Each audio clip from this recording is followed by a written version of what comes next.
Oui, bien écoutez, j'étais jeune prêtre, il m'a envoyé aux études à Lyon, puis ma famille m'a offert de venir à Noël. Je m'ennuyais toujours un peu de le clan familial.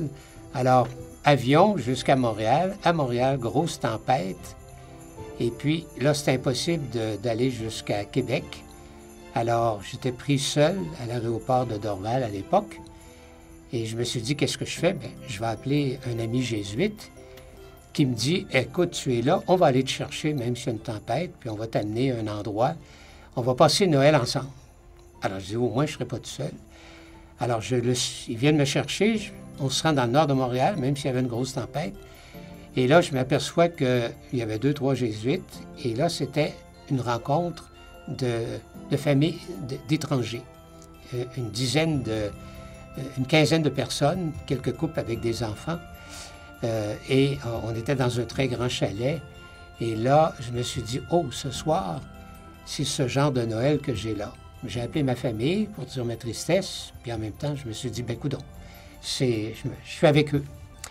Et là, les enfants, les étrangers, il y avait 3, 4 langues là-dedans, c'était devenu international, ça m'a attiré beaucoup, c'était souriant, c'était des jeunes couples, moi j'avais 30 ans, là, c'était des jeunes couples, c'était plein de vie, ça m'a vraiment stimulé. Puis on a célébré une messe à l'intérieur du chalet, et pendant cette Eucharistie-là, j'ai dit, garde, voici où je me retrouve.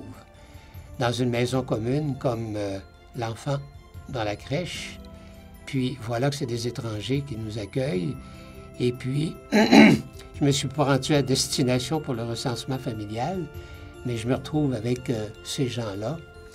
Alors, à l'intérieur, et c'est vraiment comme ça que ça s'est passé, à l'intérieur de l'Eucharistie, je me suis dit, garde, j'ai une chance de vivre plus profondément le mystère de Noël parce qu'il y a une pauvreté que je vis de ne pas être les proches.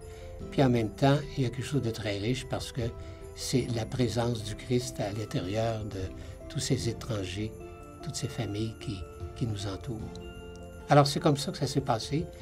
Et puis ça s'est terminé le lendemain avec un déjeuner où on était très heureux de nous retrouver. Et c'est sûr qu'à chaque Noël maintenant, je repense à cette découverte de Noël avec des personnes autres que juste mes proches et que je les porte maintenant dans le cœur, ces gens-là que j'ai rencontrés.